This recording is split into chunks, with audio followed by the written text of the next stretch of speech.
What is going on, guys? It's your boy Luke here for our Saturday Showdown live stream for Saturday at the Honda Classic. Going to go through the weather, my player pool, ownership, any live questions that you guys have to get you guys ready for the single round slate. And today at the Honda Classic was a little bit of a doozy. I mean, a lot of high scores, right? You saw a lot of chalk towards the end up missing the cut. A lot of the chalk that actually ended up fading. So I was pretty glad to see that. We had guys like Billy Horschel hold on. And in my main GPP lineup, we ended up missing a 6 of 6 by one stroke. So had a 5 of 6 at the very least. I have numerous 6 of 6s in the large field GPPs as well. So I'm sitting pretty right now. We were able to avoid the Neiman chalk busting. Same thing with Tommy Fleetwood. Sanjay M was a huge casualty of our player pool, of course, but you're going to win some, you're going to lose some when it comes to large field stuff. That's why we have large player pools of about out of 150 players. We're playing about 40 to 50 for that exact reason.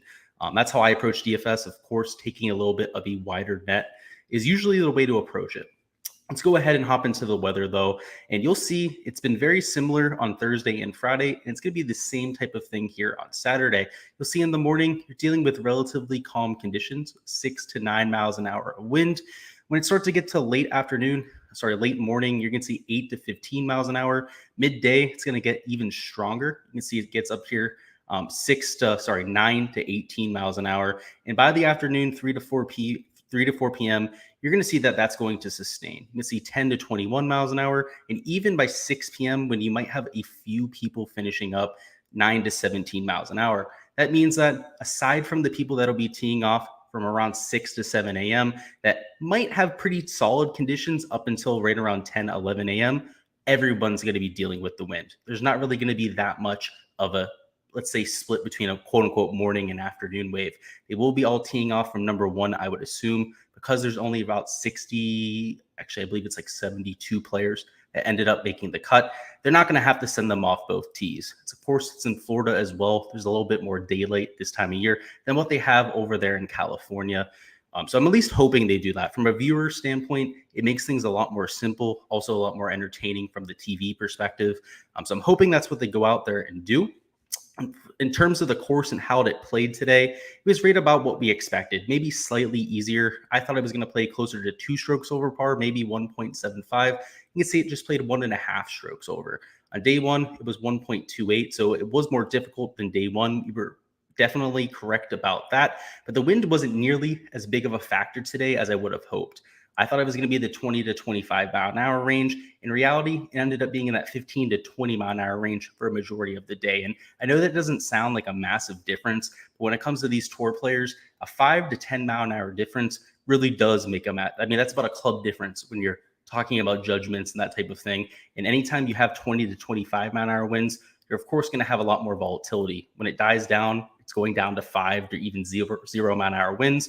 And when it's whipping, it's up there at 25. So it makes things a little bit more difficult when you have that differential. And for day 3, because we see quite a bit of wind in the docket, I'm expecting very similar conditions to what we had today, if not slightly more difficult.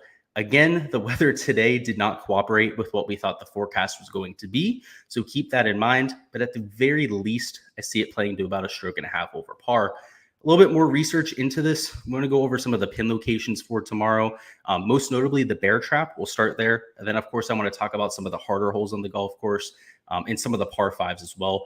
But first hole, the bear trap, number 15 there. You can see it's a relatively tough pin location. It's tucked on the back right, just 6 yards off of the right edge. And that is a very steep slope. I know on here it looks like there's room past the green over here. Also to the right, there's not. That slope is going to take your golf ball into the water. So any misses to the right of this pin are going to be an issue. At 16, it's a little bit more gettable. The angle players will be taking in is really a diagonal from the bottom right up into this green. They're not entering from the bottom side of this picture. They'll be entering from over here. And as a result, it's not that bad of a pin. You can see it's really just in the middle back. It's only 6 paces from the back, which could make it a little bit tricky if you end up going over the green because it is sloped from back to front as well. But in terms of the bear trap, it is the easiest of the 3 holes tomorrow. And hole 17, it is a par 3. Players will be coming in at a similar angle to what you saw at hole 16. And it's also in the back of the green. So it's not really that much of an issue. It's also close to that back bunker. Hole 17 also slopes from back to front. So if you end up hitting it into that bunker, much like if you go over 16, it will cause you some issues, but It's much better than the alternative, right? What we have up here at number 15, where if you end up going over the green, you're in water. So while it was difficult today, it might be right around the same tomorrow. On Sunday, the pin location for 15 is going to be front left. It's going to bring water into play on the entire right side. Any miss, it'll go into the water. On 16, I imagine they would put it as close to that bunker as humanly possible. And for Sunday, they're going to put it on the front left or even the back right for 17, bringing water into play on all three holes. They do that year in, year out. It's a tradition there at the Honda Classic. And when that happens, that's usually when the average score for the day is about 2 or even 2.5 over par. That makes a huge difference on the golf course. A few other holes to keep an eye on are the par fives. Hole number 3 has a back left pin location. This is the angle players will be approaching from bottom to top, which makes this back left pin location extremely difficult to access. It's only 4 paces from the back left edge. And because this is on a peninsula back here, it's also got a lot of undulation to it. An undulation that takes it off of the green and towards a water hazard. Believe it or not, it's not on the picture over here, but there's a water hazard to the left of this third green that a ton of players actually ended up hitting into today. So if the pin location is going to be on the back left, that's going to bring that water hazard into play for even more players. Also, if we take a look at hole number 18, it's a relatively easy pin location, but with that wind that we expect tomorrow, particularly for the guys teeing off a little bit later, and if they all go off of hole number 1, every single player, when they get to hole 18, about 3-4 hours into the round at the very earliest, will be in those windy conditions. So that's why I'm hoping they go off of hole 1, because if they let the players play the bear trap under easy conditions tomorrow when the wind hasn't picked up yet, I think that's an unfair advantage. I mean, to be able to play 15 through 17 tomorrow when there's only 7 to 9 miles an hour wind is a completely different ordeal than the guys in the afternoon that are going to be playing in 20 to 25. So I hope the field staff does the right thing, makes them all start on number 1. You know, if those guys that are way behind the 8 ball starting at 2 over par end up getting an easy front 9 without any wind, so be it, right? They're way back for a reason. The guys that are in the lead, though, I hope that do struggle down the stretch. All right, now let's hop into the player pool. We'll catch up on chat a little bit, and then we'll hop into the players that I'm liking for today. So let's see what we got down here. We have Ali Burrow in here, said that Horschel sweat was awful. I luckily was driving home, so I left at right around, I guess it was 5 p.m., maybe like 5:15, something like that. So I didn't have to see it in person. He was 2 over par when I left, so I knew it was going to be close. But when I got home and saw that, that was pretty crazy. Kenyama escaped shooting 75 today. How I'll never know. He ended up shooting 70, I thought, right? Didn't he end up shooting even par or something like that? He should have shot a lot higher. So if you're saying that he should have shot 75, I absolutely agree. He ended up having a ton of par putts from like 7 to 12 feet, and he got a ton of them to fall. Dropping Birdie says, I need Berger to go into Sunday with a 10-shot lead so I can sleep Saturday night. Yeah, dude, me and you both, right? We both got the outright bets on Daniel Berger.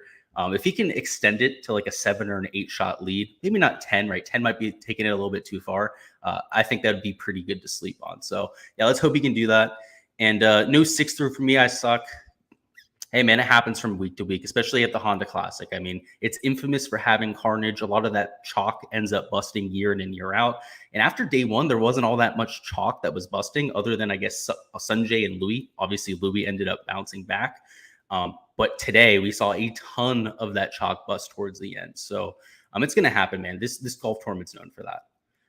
I do have 6 of 6s as of right now. I have 14. I didn't go through my entire player pool. I'm sure that there's some 6 of 6s way down in my list of 150 that just aren't scoring very well, right? Because the cut line is +2.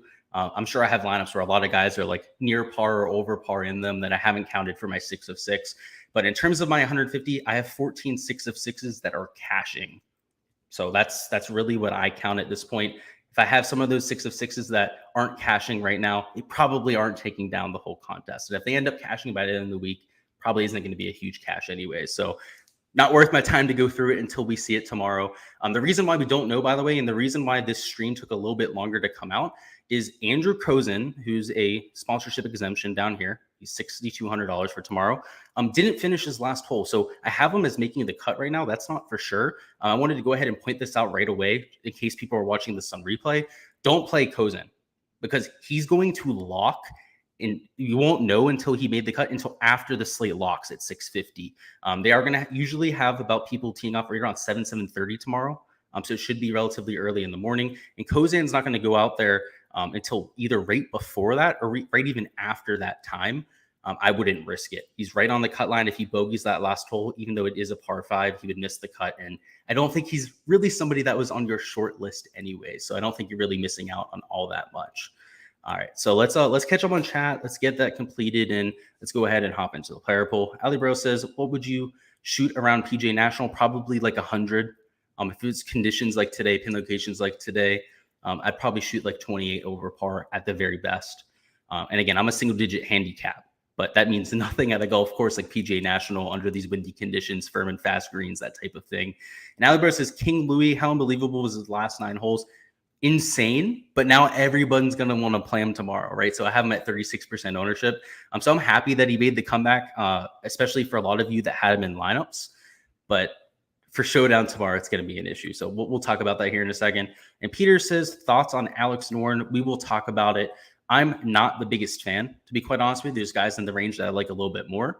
But he's still a high-quality player. He's somebody who fits the golf course. So I don't think it's the worst play in human history, but you can say I have him down as a fade. I also have him at 20% projected ownership. So one of the chalkier options on the slate. So we'll talk about the fades first, because Alex Noren is one of them. Same thing with Daniel Berger and Louis Oosthuizen. I expect all of them to be 20% plus owned. With Louis Oosthuizen, that's 36.5. I have Daniel Berger at nearly 50% owned. And down here, of course, Alex Noren at 20%.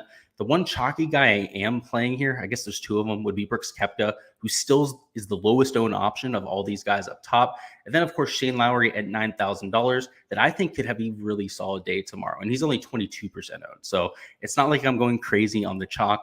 The higher owned plays on the slate I am fading because, of course, in Showdown, we have to expect volatility. We have to expect madness. We saw that today. A lot of the chalk that people played went out there and failed. The only real piece of chalk that came through on Showdown today was Daniel Berger, who was also the only piece of chalk that we played. So we got away with that. Of course, our Showdown ended up going well today because of that. But we can't count on that on every single slate. I told you guys I didn't really feel good about playing Berger yesterday, but I had a hunch because he was playing in the morning, the easy conditions. He had looked so good in round 1 that he might be able to back that up, and he did. But to do that 3 times in a row, we're not testing that luck 3 times in a row. We understand that at this point, seeing those type of performances are rare, and for them to happen 2 times in a row is rare enough, let alone 3 times in a row. He's $10,800. He's nearly 50% owned. Today in Showdown, he was right around 41%, depending on the contest you're in. The higher stakes contest, he was actually over 50% owned today. So this number could actually be a little bit modest, because if he was 40% owned today, guys, I mean, what is he going to be owned tomorrow after doing that twice in a row? I mean, he could be 50 to even 60% owned in some of these GPPs. And in single entry contests, particularly higher dollar single entry contests, could eclipse the even 70% mark. So in terms of game theory, if you're looking to win all of the money tomorrow, it's a clear fade. It's not really even a conversation point. Alex Noren's more of a conversation point. He's somebody who my projections absolutely love. You can see in terms of points per dollar, he's actually one of the higher projected plays on the slate. A lot of that is due to his standing on the board, also his modeling coming into the week. You can see he's a top 10 fit at PGA National. So that's why I don't think you have to fade him. But for me to get to access to guys like a Billy Horschel, same thing with a Shane Lowry, or even guys like a Keith Mitchell or a Amito Pereira that I really like, you can't play everyone in this range, right? So I got to pick somebody to single out. And for Alex Noren, the main reason is just ownership, right? He's higher owned than a lot of these guys priced below him. In terms of his fit versus Shane Lowry, I just have a lot more confidence in Shane Lowry's ball striking than I do Alex Noren's putter, because for him to have his ceiling round, he's got to go out there and gain 4 to 5 strokes on the field with the putter. For Shane Lowry, he can do it off the tee. He's also really solid on approach. And of course, his short game is top 20 in the world. So he's really more well-rounded. He has a lot more avenues to success than somebody like an Alex Noren. So for that reason, I'm going to be taking the shares that I would be giving to an Alex Noren and giving them to Shane Lowry. A little bit further down the board, I guess we'll touch on Billy Horschel before we go on. He's overpriced for this slate. No one's going to want to play him after yesterday's performance. But if we take a look at day 1, he was bogey-free. He went out there, played some excellent golf. He just couldn't buy a putt. That's why I really thought he was going to have a good day today. And the fact that he went out there and had a stinker, that's a perfect buyback spot. I mean, the guy was excellent just a day before. He could have woke up on the wrong side of the bed today, just had one of those off days that people have from time to time. I mean, look at Louis Oosthuizen. I mean, he shot 5 over par on day one. 6 over par day one. Sorry about that. Ended up shooting 6 under today. I mean, anything can happen at this point. So for Billy Horschel, somebody who looked really good on Thursday is somebody that I'm willing to buy back in on. I mean, going into the week, he was my favorite play of the week. He was somebody who I really thought was going to go out and win this golf tournament. Of course, I had an outright on Daniel Berger and Brooks as well. So I thought they really had a good chance as well. But Billy Horschel was also on that short list. So I am willing to go back to that type of guy, particularly because the ball striking on Thursday was good. Today, I will say, I saw him hit a lot of his golf shots. They were ugly. They were horrible. I mean, he was really off with the approach play. He wasn't accurate with the driver like he typically is. And he couldn't really do anything right. So the fact that he was able to get in at just 4 over par was probably the best that he could have done today. Could have easily been 7 or 8 over par, like many other people in the field ended up doing today. All right, let's go a little bit further down the board. Keith Mitchell and Mito Pereira. I do like both of them. They're ball strikers. They're volatile players, very aggressive. Also, top 30 on the PGA Tour in birdie or better percentage, which is exactly what we're looking for in Showdown. Johnny Vegas has immaculate course history here. He's kind of been Mr. Consistency to this point, hasn't made many bogeys, but also hasn't been able to put up many birdies either. That's why he's there at even par. So $8,400 is also somebody I'm looking at. A little bit further down, we have Mackenzie Hughes and Gary Woodland. Hughes, I just don't particularly like the way that he's playing, particularly some of the shots gain metrics, completely carrying himself with the short game. Whereas Gary Woodland, he did look really good today. I mean, he was keeping himself out of trouble, just could not buy a putt. So that's why he's going to be like 25% owned. I mean, he's a local guy. He's from Delray Beach, which is just right down the road from me. In fact, I live in Delray Beach. He's a local. It's well known, like I said. He's playing well. He's always on live TV. The casuals love clicking Gary Woodland because they've heard his name before. So he's going to be a super high-owned guy. And it's not like he's 2 or even 3 times as likely to succeed as the guys around him. I mean, guys like a Mackenzie Hughes even. I wouldn't say that he's twice as likely to succeed then. So that's why I see myself going to Johnny Vegas. In terms of 1-to-1, I have Johnny Vegas as a much better play than Gary Woodland. And then even guys like a Cameron Young, I'd rather go to him than somebody like a Gary Woodland.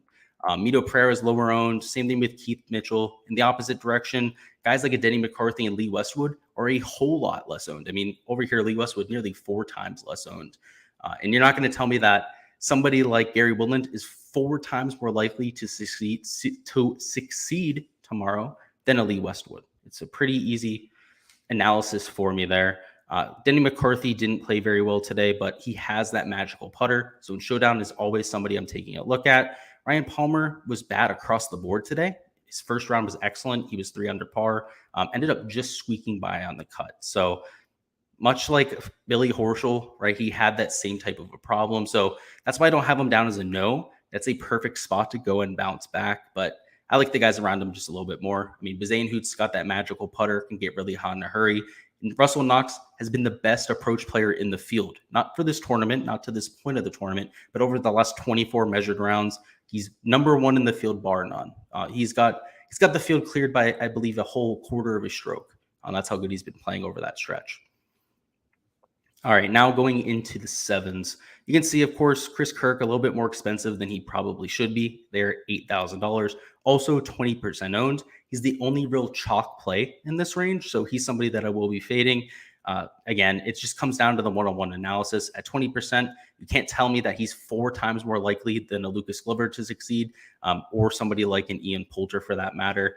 So let's talk about some of the guys I do like, though. So first off, Ian Poulter, he has that magical putter that can really spike and get to the 5 or 6 under par mark. Lucas Glover loves this golf course. He has elite course history. He had a relatively bad day today. He shot 2 over par, but could really see him bounce back there. Garrick Higo also has that magical putter, can get hot in a hurry. We saw Alex Smalley take apart a golf course just a few weeks ago. I forget exactly what event it was in, but in round 2, he shot 8 under par, and that was under relatively difficult conditions. I'm blanking on what the event was, but it was this month. So why not him again? Why can't he go out there and take apart a difficult golf course? Matthias Schwab, it was at that same event. I feel like it was the Amex. I might be wrong about that, but Matthias Schwab, he shot 7 under par on day 1 of that golf tournament. So why not Matthias Schwab once again? He's an approach player, somebody who's really good with that ball striking. And he's 1 under par right now, which isn't anything special. He's not like he's flashy. He's not like he's going to be chalk for tomorrow's slate, but somebody that I'll consider. Adam Svensson's a local. I think I told you guys yesterday that he has that whole caravan of people going around supporting him, that type of thing. So at $7,300, he does make sense. Kevin Streelman at $6,700, also somebody I'm willing to play because he gets hot in a hurry. And he's not flashy at +2 either, but he's getting those easy conditions in the morning. He'll be one of the first people off, you would imagine, at his score. So could be somebody to take a look at. JG Spawn at that same score, also another guy I'm willing to take shots on down low. His recent form has been excellent. Even the course fit's pretty adequate there at number 68 out of 154 in the field. And the price tag, of course, in that 6K range, you can't beat it. Mark Hubbard's going to be a little bit chalky because he had an insane round today. I saw his eagle. I also saw 3 of his birdie putts, and it wasn't like I was following Mark Hubbard. I was just kind of wandering, meandering around the golf course. And every time I walked up to Mark Hubbard, he was making some like 30, 40-foot putt for one of them was an eagle and a bunch for birdie. So I feel like I'm his good luck charm. So maybe we'll play, maybe we'll change this to a yes and we'll just follow Mark Hubbard tomorrow and hope that I am his good luck charm. But obviously don't count on that. Patrick Rogers and JT Poston, 2 people that could spike for sure, both really solid putters. Patrick Rogers a little bit better off the tee than a JT Poston, but at the same time, Poston a little bit more accurate. So if you're looking for safety, maybe go to Poston's way. If you're looking for upside, take a look at Patrick Rogers. Peter Uihlein is usually really good with the ball striking, particularly with his approach play from time to time. We've seen him have spike rounds. He had one of those at the American Express. Steven Yeager is a spike putter. So one of those guys that could get really hot with the flat stick and take it low. Bronson Burgoon, that same type of player. And Curtis Thompson, we're going with that local narrative. The fact that he made the cut, good for him. I mean, he's been going to this event since he's a little kid. He's also has more rounds on this golf course than anyone in the field. So I said yesterday, he's intriguing because if anybody's going to take this place to like 8, 9 under par, just absolutely shred it, get into that type of groove, it's somebody that has that many rounds on the golf course. I mean, I can tell you, I get so hot on my home golf course. There's a golf course, a muni near me that I played in high school. It was my home course in high school. And I live so close to it that I literally play it like once a week. I have probably 1,000 or even 1,500 rounds at that golf course.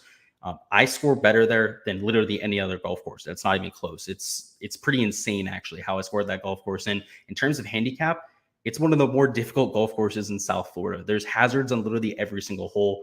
I'm not even saying that just to say it.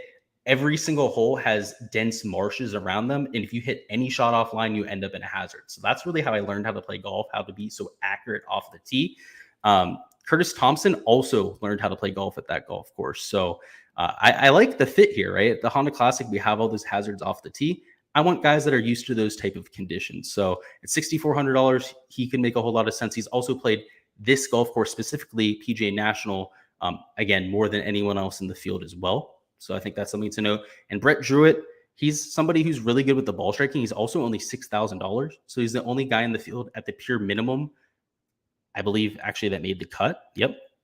He's also the only one even close to the minimum that I'm really even going to target. I mean, Curtis Thompson's $6,400. I guess that's kind of close to the minimum, but at the pure 6 min, he definitely has that approach upside. He's relatively solid off of the tee, and he did look pretty decent in the fall. He had a few made cuts. He also had a top 25. So taking a look at that Australian, maybe also worth a few looks as well. Let's go ahead and catch up on chat, see if there's anybody that wants any type of a analysis on anyone. He says EVR and Showdown. I don't think he's in the field, man. He said, never mind. Yeah. I think he might be playing in the event in the Middle East. You might have clicked on that. Tyler Sawyer says, just stopping by to say what's up and thanks for the content. Well, thanks for stopping by, man. Glad to have you. Hopefully you're having a great, I guess it's Friday night, getting my days mixed up now. And Sam Ergo says, Knox came through clutch for me today by hitting the over and green regulation prize picks. So riding him tomorrow for Showdown to keep this money coming. That'd be pretty solid, man. I got absolutely wiped on prize picks today. I believe I went 1 for 4 or maybe even 0 for 5 on my card. It was really, really bad. Luckily, before I even got to the golf course, 2 of my props have already missed. So I could stop sweating. It didn't even matter. I already knew I lost. So we at least had that. So, and when I checked at the end of the day, it wasn't all that much better. All right, let's go ahead and head over to the Draftkings and start talking a little bit of strategy for the slate. Also, we have another comment down here to touch on. Ali Bro says, I got a sneaky feeling Rye might go low tomorrow. He's just been playing really conservative. Now that he's made the cut, might be going for the pins. That could be his mindset, but he's been super conservative. I'm sure you probably noticed that on Shot Tracker. I mean, he's got that low ball flight. He's been hitting long irons into the backside of a lot of these greens, particularly on the bear trap. Hasn't really exposed himself to a lot of those issues. See, it's tough, right? Because if he continues playing like that, you're not going to want him in Showdown because he's not going to take it to 5-6 under par. But like you said, he's made the cut. He's got that paycheck in the back of his mind. He knows already going to make that. Maybe he goes out there and just free wills it. I can't tell you what he's going to do. I would probably say that he leans towards free willing it, but of course he could still he could continue to play conservative, right? I don't think that would really surprise any of us. Alrighty, so we're over here to Draftkings. Going to talk a little bit of strategy for the slate now, and a lot of our contrarian plays are just built into our leverage, right? We're getting off of a Daniel Berger. We're also not playing a few of the guys like Louis Oosthuizen, who's going to be chalky. I mean, a few of the guys in the 9K range as well, like an Alex Noren. We're avoiding a lot of the guys that are going to make us duplicated. So in terms of trying to make our lineups unique, I don't think we really need to focus on it nearly as much on slates of past. I mean, by getting away from the 40% owned guy, getting away from the guy that's 36% owned, that's really going to do it for us by default. So let's go ahead and just, for this GPP lineup, and this will be for a large field GPP, just go ahead, take some of the best plays on the slate, the people that I think have the highest upside for tomorrow. And this will be top end upside, of course, because we're looking for that large field GPP win, try to beat 20, 30,000 other entries. And because we're taking volatile plays, that'll also make our lineup unique inherently. I mean, a lot of the more volatile plays are just going to be lower owned because people don't like taking risks on them. So we're not really going to have to worry too much about it. So first and foremost, towards the top, I love Billy Horschel's bounce back ability. I like the fact that he looked good on Thursday. He'll also be the lowest owned of anyone up top, but also maybe has the highest upside because he has that magical putter as well. And when he marries the approach play with that magical putter, that's when he has first round leader type of stats or just goes out there and takes the place nuclear. So I do like that at $10,100. Going a little bit, and he'll also be teeing off super early, right? Because he's +2, the far back end of this field. We'll be getting the nicer end of the draw. We still have $7,900 remaining per player, so maybe we take a few guys here in the 8K range. Few guys that really stick out to me. We mentioned before I really like Lucas Glover, but we can spend up a little bit more than that. We have Bazane Hoot with the magical putter. We can go to somebody like Amito Pereira, but he's at the top end of that 8K range. So let's go ahead and take a look at what a lineup looks like with Bazane Hoot in it. You can see that still leaves us at $7,900 remaining per player. Let's go ahead and also try and take Shane Lowry. I know I mentioned him before as somebody who I think has really high upside. He was absolutely striping it today. I mean, every shot that I saw him hit was right on pin. It was at least dead on line. He wasn't always the best with his distance control. I mean, he ended up hitting a few shots short, but one thing at the Honda Classic, as long as there's not water in front of the green, short is much better than long. So he was getting away with that. He had plenty of up and downs when he got out of line. So now we have our top end guys in, right? Let's go towards the middle range now. Take some of these 7K options. And this is obviously the most important range because there's more players in the 7K range than any other range on the slate. I guess other than the 6K range, but these are, of course, the better plays. These are the people that you're building a lot of your lineups around, usually only mixing in one of the guys down low. So Higo makes sense. I love his birdie upside. I love the fact that he's extremely aggressive. Towards the top of the 7K range, I like Lucas Glover. I know I said it before, so let's go ahead and just try and fit him in here. And while I would typically try to leave salary on the table, because we're taking a lot of guys that are low owned, I'm not going to worry about that. I don't think we have to try and force that in. So let's go ahead and take Matthias Schwab. I mentioned him as an extremely aggressive player before, and everyone on this list is more than capable of getting to 5 or 6 under par.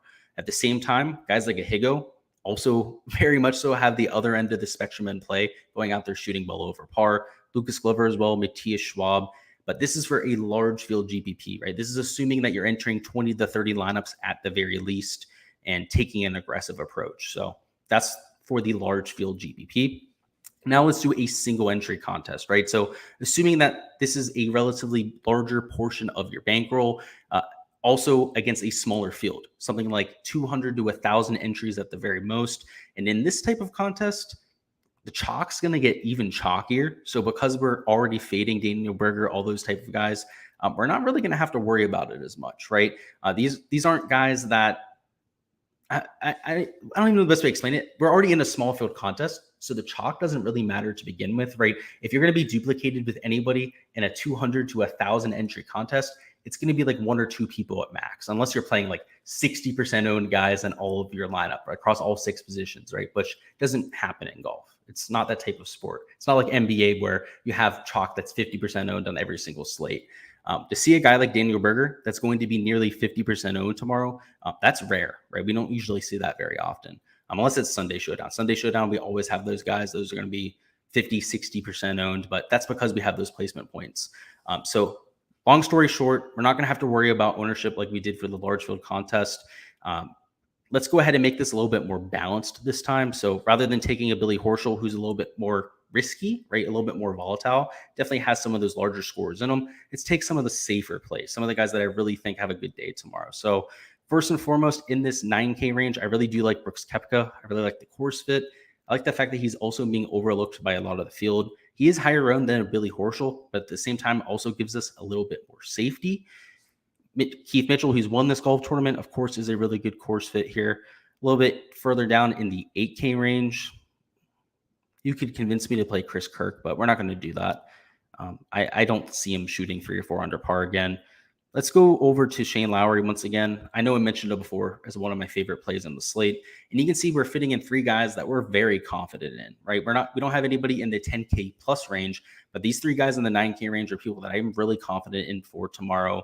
And in single entry contests, you want to be taking your quote unquote core plays. At least that's how I handle it. When I make my main lineup every single week, which for the last 14 weeks has gone at least 5 or 6 people through the cut, I'm usually taking at least 3 or 4 of my core plays. So that's how I go ahead and handle it.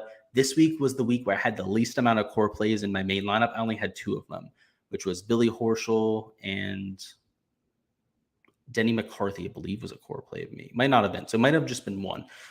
But yeah, it's typically closer to like 2 or 3 of them. But for Showdown, of course, it wants to be some of your core plays. So at $7,300 remaining, we can take another guy in this 7K range, but T. Schwab's a little bit too risky for this type of a lineup. Even Garrett Higo, probably a little bit more risky than we're wanting to take. Aaron Rai might be worth the look. I know I mentioned him before because he's so consistent. So if you're looking for somebody that's going to shoot 1 or 2 under par, not really kill you in either direction, I mean, I don't see Aaron Rai going out there and shooting 4 or 5 over par. So if you're looking for a conservative play, he's probably the guy to look at. But let's go ahead and put Lucas Glover in there. I really do like him for tomorrow. And at $7,800, he's not too expensive. Now we're at $7,000 remaining per player, a little bit higher than that. So let's be a little bit cost conscious here. I think Adam Svensson's somebody I'd really like to go to just because he's a local. We know he's a good course fit. And at $6,800 remaining, the safest play down at the bottom that also gives us some upside in GBPs. A lot of guys that missed the cut here. Got to make sure we're taking guys that didn't miss the cut. Because, of course, guys, tomorrow, people are going to do that, by the way, because that Cozen guy hasn't finished and they haven't updated this. Oh, yeah, you're going to see people that play people that missed the cut. So there will be a pretty big edge tomorrow. Let's go ahead and just add Uline. So this is the lineup we're going with here. They're all high upside plays, but also a little bit more safe than what we had for our large field GPP. I mean, Billy Horschel, a lot more risky than a Brooks Koepka. Shane Lowry was in both lineups because I also think he's safe and has high upside. Same thing with a Lucas Glover. But guys like a Svensson, Uline that can really lean into that solid ball striking, they're definitely safer plays than the counterparts in the higher risk lineup. All right. And now finally, let's end with a cash build. So for cash, you want to take the chalk. We know that. But in cash, you also want to build just the best lineup possible. So Daniel Berger is a slam dunk pick. I almost want to try and fit Louis in as well. I think we probably can just because of how flexible the pricing is in Showdown. So let's go ahead and try and fit both of those guys in there. The next chalkiest guy on the slate was Vegas. And what's Vegas, $8,400. We could probably fit him in as well. So let's go ahead and try this. Just take all of the chalk of the chalk. I mean, Chris Kirk would be the next logical man in there at $8,000. And though we only have $6,500 remaining per player, we can probably make this work. Let's go ahead and take a look at some of our options. So down low, Wesley Bryan. Oh no, I thought he was the guy at +1. So he's definitely out of play. You don't want to be playing him there. Let's see. There's not really two guys at $6,500 that I really like, because Burgoon's definitely a little bit risky. He's more of a high upside play. Let's see. Let's go with Uline, right? I know I mentioned it before is more of a safe play. Somebody whose ball striking we can really count on. And at $6,400, I mean, I want to say Curtis Thompson. Yeah, let's go ahead and say Curtis Thompson. I mean, I know he's not a quote unquote safe play, but because he's a local, because he's looked at least decent to this point of the week, I think he actually is a pretty safe play. So this is what I'd be going with the cash. Of course, if you don't like these two guys down low, and you don't want to try and force in some of these guys in the 6K range, I can't blame you. Just take out somebody like a Johnny Vegas and build in the 7K range. You can see that puts us at $7,100 remaining per player. It'd be very easy to just fit in some of the guys here that you like. I mean, Brendan Todd makes a whole lot of sense. He had a very solid day today, keeps the ball in play, doesn't get you those 2 to 3 stroke penalties that you'll see from time to time. Let's see. All these guys that missed the cut are just throwing me off a little bit. All right, we have $7,200. We could spend up a little bit more. Ian Poulter makes sense. And Mark Hubbard, right? Mark Hubbard's going to be chalky as well. So this would be the other way to approach a cash lineup. So if you want to be a little bit more balanced, don't try to fit in 4 of the guys above 8K that are going to be chalky. This is the type of build that I'd be going with. All right, if there's not any questions down in chat, we're going to hop out of here. Appreciate you guys stopping by for the Saturday Showdown picks. We will have prize picks content coming out tonight as well, so I'll be working on that. Hopefully we can improve on today's performance because it wasn't very good there on prize picks. Honestly, pretty much anything we do is going to be better, so look forward to that. For Showdown tomorrow, good luck, guys. I'm looking at entering right around 25 lineups into the main GPP. Typically, I'm somebody that goes into the smaller field stuff, tries to take that down. But because I'll be there in person, we're going to go and try and take down the GPP. So again, best of luck, guys. Good luck with all of your builds for tomorrow.